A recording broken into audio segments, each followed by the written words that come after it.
Welcome to the ABMP podcast. My name is Darren Buford, and I'm the editor-in-chief of Massage and Bodywork magazine and senior director of communications for ABMP. I'm joined by my co-host, Kristen Coverly, licensed massage therapist and director of professional education for ABMP.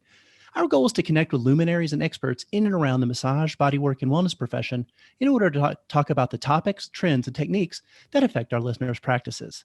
Our guest today is Angie Parris-Raney. Angie is a licensed massage therapist and is the advertising director for ABMP. Angie is Chopra Center Certified in meditation and Ayurvedic lifestyle. Her training explores physical, emotional, mental, and spiritual health. You can also see Angie in ABMP's Meditate and Move series that runs every Wednesday on Facebook. Angie is also the founder of the nonprofit Project Enti, an organization that provides aid to low-income Peruvian families and communities. Hello, Angie. Hello, Kristen. Hi. Angie, welcome. We're so excited to have you here. What a great, exciting topic too, healing through the senses. I'm already fascinated. But before we dive into those specifics, let's start by setting a foundation. Talk to us about simple introduction to Ayurveda. What is it? Sure. So the word Ayurveda, Aryus means life, and Veda is wisdom or science of. And so Ayurveda is really the science of life or science of conscious living. It's 5,000 to 6,000 years old, and it's an extremely in-depth body of wisdom. And the Vedic texts that are used in Ayurveda actually contain some of the earliest recorded medical texts in human history. Even some of the surgical procedures that we still use today are referenced in some of these ancient texts. So Ayurveda essentially looks to the laws of nature to help us live in harmony and balance. And so if we think about our body as an extension of the environment, we need air, water, and food from the earth to survive. So according to Ayurveda, each of us has our own unique constitution of nature elements, and these are space, air, fire, water, and earth. And we call these unique constitutions, these mind-body makeups with these elements, a dosha type. And so simply put, it's just a language of nature. So when we look at when one element is out of balance, we can look to the opposite element to help bring it back into balance. So the idea is that like increases like, and opposites balance each other. So for example, fire would increase fire, and water would help to balance fire. Angie, you mentioned conscious-based living. How is meditation tied to Ayurveda? Yeah, so meditation is really the cornerstone of an Ayurvedic lifestyle. It helps us to tap into our consciousness with self-reflection and self-inquiry, like who am I? What do I truly want? What am I aware of? What is my purpose? So if we think about that, every experience that we're taking in is based in consciousness. Our body, our biology shifts and changes with every experience that we take in through our five senses. And in Ayurveda, these are the five sacred gateways of our experience. So if you think about your body is a verb, not a noun. And if you think about the fact that in the span of 1 year, we're going to replace nearly every single cell in our body. So it's really important to think about every single choice that we make through all of our senses as our body builds and repairs itself. And as massage therapists, we're very well aware of what that stress response cycle is. And so that's why it's really important to think about every sensory experience that we're taking in, how it affects our nervous system. For example, when you're watching a dramatic or scary movie, the sensory input that's going to the mind, it doesn't really know the difference that you're watching an experience as opposed to being in the experience. Either way, your biology is shifting and responding to that sensory input. So meditation is a very powerful tool to help us tap into that consciousness and to make mindful choices in our daily lives. I love that. There's so much we could pick up on there. I love body as a verb and not a noun. We could go 5 minutes just on that. But I'm really intrigued about this idea about healing through the senses. How can we do that? Yeah, so when we see the mind is out of balance, we can look to the three S's, sight, sound, and smell.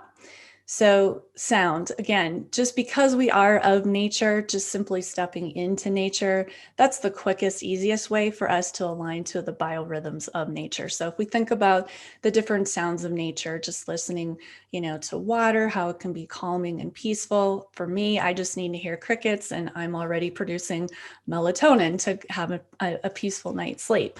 But you can also think about the different styles of music. And again, not getting real complicated into these dosha types, but you can just think about what are the qualities that you're experiencing? And if it feels out of balance, what might you look to help bring you back into balance? So if you're feeling anger and fieriness, that's where you'll want to bring in something that's more watery and flowing.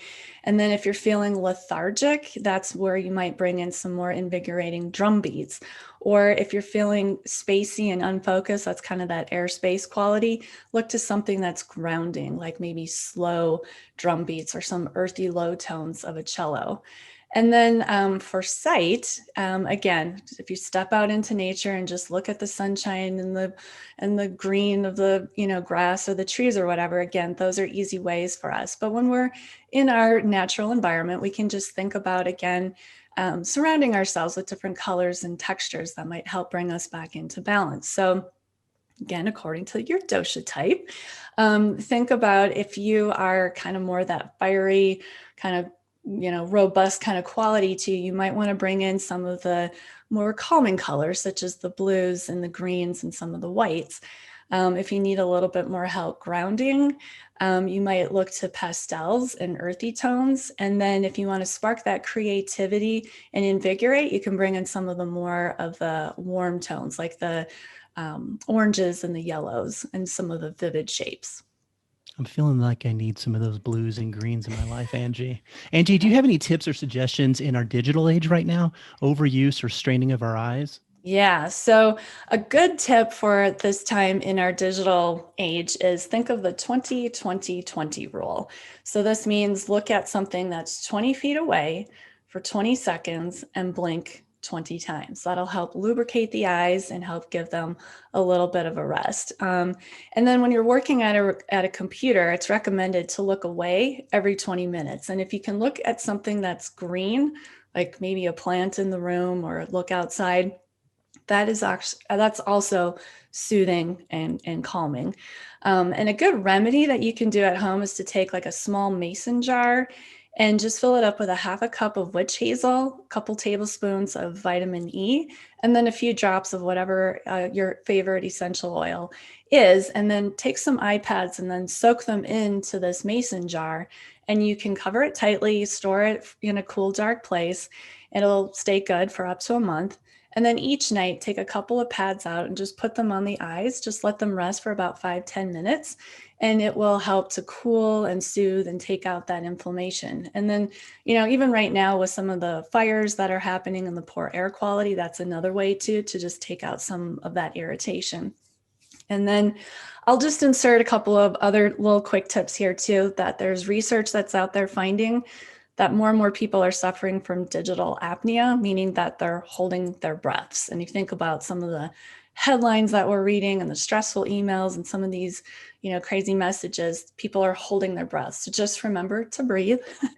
And then also, glaring at the screen, this delays the production of melatonin. So if you can think about shutting down all of your digital electronics at least a couple of hours before bedtime, that'll help you to start naturally producing that melatonin for a peaceful night's sleep. Oh, I love it. I love the 20-20-20 rule and the witch hazel mason jar. I'm trying both of those immediately. Thank you. I got to go. No, I'm just kidding. So what about the final S, smell? Yes. So aromatherapy is very obvious, to massage therapists, but in Ayurvedic terms, again, we can look to what might be out of balance and what you can use for, those essential oils, those smells to bring you back into balance. So for that fiery nature, again, that kind of angst, you can bring in some of the mint, rose, lavender, and jasmine. And then if you've got that lack of focus, again, that kind of scattered mind, you can look to bringing in some basil, some orange, clove, or patchouli. And then if you're feeling a bit lethargic or slow moving, look for some things that are more invigorating, like eucalyptus, camphor, juniper, and rosemary. But aromatherapy doesn't have to just be essential oils. I mean, you can think about some of the favorite smells that you have. Maybe it's bread or cookies baking, or maybe it's different herbs that you bring in, to your cooking. So we know that there's a neuroassociative conditioning that is tied to smell, that it evokes very strong memories. So that's why it's really important when we're creating these nurturing rituals for ourselves, to bring in a smell that's very calming and relaxing, and it sends that message to the mind that this is the time for me to relax and to heal. I'm going to sign up for that cookie smell. Angie, what do we do when the body is out of balance? Okay, so this is when we look to the two T's. So this is touch and taste. So touch is very obvious to massage therapists again. And we know that it's important to our client self-care, and hopefully you're taking care of yourself and getting your regular massages as well. But in Ayurveda, there is Abhyanga. It's a self-care, it's a daily massage that you can do for yourself. And it's recommended to just take the time to just do a little bit of massage before you go into the shower, or maybe you use this as a ritual before going to bed. Again, sending a message to the mind. This is time for us to relax and to go to sleep. And it's something that you can do for yourself every day. And you don't have to think about doing a full body self-massage every day. Even if you just take the time to massage the scalp or the ears, or even the feet, you're going to affect all of the major meridian points, all the shrotas, is the term in Ayurveda. It's the meridian channels that all converge in these areas, and you'll hit major pressure points, or marma points in Ayurveda, and you'll already affect the whole nervous system just by massaging those areas. And again, you can think about selecting certain oils that are good for your unique mind-body type. And so if you've got more of like an oily or warm skin, you can look to something that's lighter and cooler, like coconut, safflower or sunflower, or olive. And then for dry or cooler body types, you can look for a warm sesame or an almond oil. Those are usually very nourishing. And then as far as taste goes, in Ayurveda, this is a very extensive, very in-depth. We get into nutrition and healing spices and herbs, and getting into the 6 tastes that satisfy the mind, body, constitution, even when to eat and how to eat. But a really quick and easy tip here is to think about just eating as many plant-based foods as possible. This is where you're going to get the most prana, the most life force energy. So you want to think fresh. You want to think about eating the rainbow. Just put as many colors as you can on your plate. If you just think about that, you're going to get as many phytonutrients that you need, for a healthy immune system. And then if you think about buying local and seasonal, again, your gut microbiome needs these things to support a healthy immune system for whatever your climate or whatever your location or environment is about. So again, do as much as you can to eat locally and seasonally. And then warm liquids are better on the stomach than the cold liquids. In Ayurveda, the digestifier is a real central component. Digestion is really, really important, because if we don't digest, we can't absorb all of these nutrients. So drinking a fresh ginger tea and just sipping on that all day can help warm up the body and keep that digestive fire going. And so you can even think about just taking some fresh slices of ginger, putting them in a thermos, pouring some hot water on it, and just sipping off of that all day long. And you might even think about taking some fresh slices of ginger and just chewing on them right before you go eat. That'll also help to break down that food. And ginger has universal benefits for all the mind, body types. So I love it. You've given us so much great information with the 3 S's and the 2 T's. Any last tips before we have to end our conversation today? Yeah. So just like brushing your teeth, and this is going to sound very motherly here, but you wouldn't leave the house without brushing your teeth. I'm going to say, don't leave the house without doing your meditation, because meditation, if you have this daily practice, don't worry about how much time you're doing, just take the time to be present.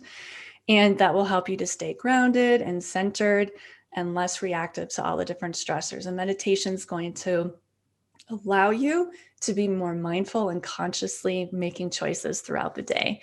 And lastly, I will just say, laugh. Don't take yourself so seriously.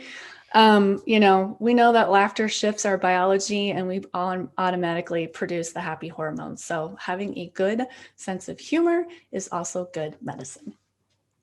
Yay. Terrific advice. Thank you so much for joining us today, Angie Parris-Raney. Thank you. It's been a Thank you. pleasure. That I was enjoy this. wonderful. Thank you so much.